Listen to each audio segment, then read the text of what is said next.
Good morning, wherever you're watching us from. It's time for news updates, and you're with me, Fales Chizombe.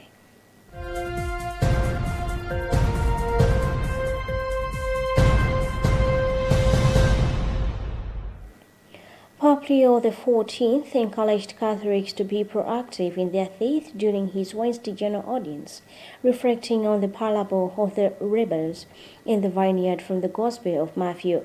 He highlighted the importance of not delaying one's spiritual journey. In the parable, a landowner hires laborers at various times throughout the day, and despite their differing start times, each worker receives the same payment.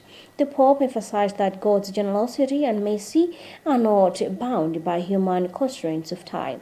He urged the faithful to not procrastinate in responding to God's call, emphasizing that every moment is an opportunity to work in the Lord's vineyard.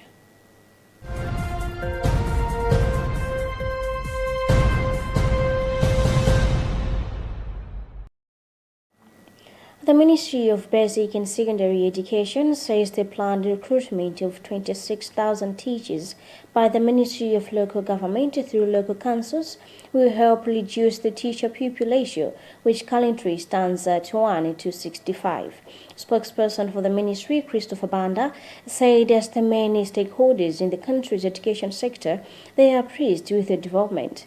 Banda further said that once the councils complete the recruitment processes, teachers will be able to effectively manage their classes, and the ultimate beneficiaries will be the learners.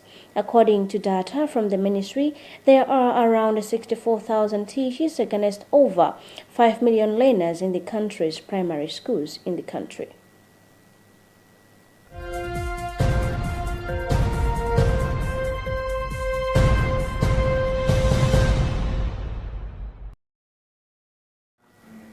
The Civil Society Elections Integrity Forum (CISEF) has urged the Malawi Electoral Commission to uphold transparency and accountability to all electoral stakeholders in line with its constitutional mandate. This remark comes as opposition political parties have called on MEC to allow external audit of its systems.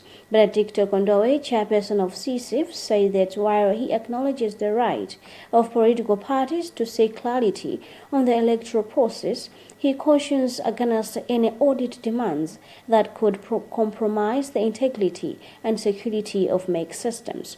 Kondowe added that unrestricted access to passwords and sensitive security features of electoral devices risks undermining MEC's independence and could expose the electoral systems to potential hacking and manipulation. Meanwhile, Justice Annabel Mtalimanja, chairperson of MEC, said that the Commission is considering the request by opposition parties seriously and will ensure a formal response in due course.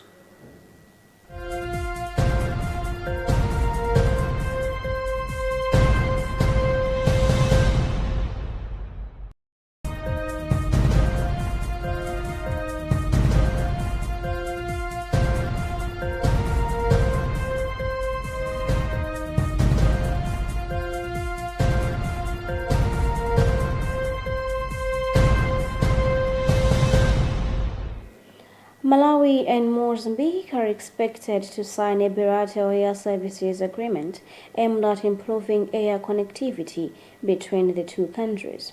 Minister of Foreign Affairs Nancy Tembo said this during the closing ceremony of the 14th session of the Malawi-Mozambique Joint Permanent Commission of Cooperation. The two governments are also expected to sign agreements which will promote trade and tourism and the exchange of prisoners, among others. Secretary for Foreign Affairs Maiwao Polepole said this is critical as the agreement will enhance collaboration and development between the two countries. He has since stressed the need for implementation and operationalization of the agreements for the benefit of the two countries.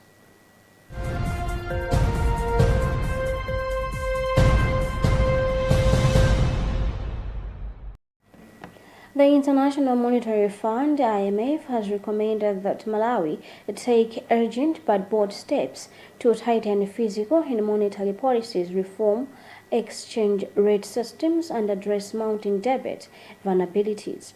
This follows the conclusion of its 2025 Article 4 consultation mission to the country. According to an IMF staff mission led by Justin Tyson, which visited Malawi from May 22nd to June 3rd, the country continues to face serious microeconomic challenges, including high inflation, growing debt, foreign exchange shortages, and a widening current account deficit. The team met with government authorities, private sector representatives, and civil society stakeholders to assess the country's economic conditions and policy outlook.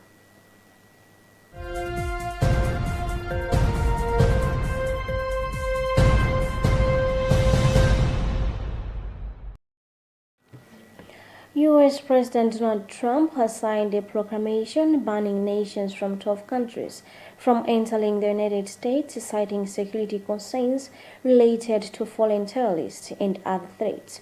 The countries affected by the travel ban are Afghanistan, Myanmar, Chad, Republic of the Congo, Equatorial Guinea, Eritrea, Haiti, Iran, Libya, Somalia, Sudan, and Yemen.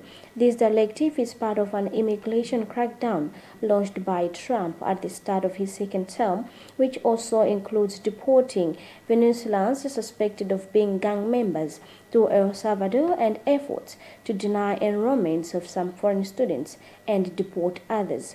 The ban, effective June 9, 2025, will not apply to lawful permanent residents of the U.S., dual nationals traveling on passports from non-designated countries, diplomats with valid non-immigrant visas, athletes participating in major sporting events, and certain visa holders, including Afghanistan special immigrant visas and migrant visas for ethnic and religious minorities facing persecution in Iran.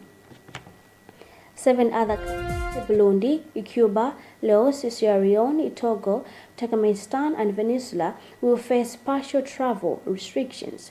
The Trump administration urges that these measures are necessary to prevent potential security threats, given the adequate identity, management, and information sharing protocols of the countries on the list.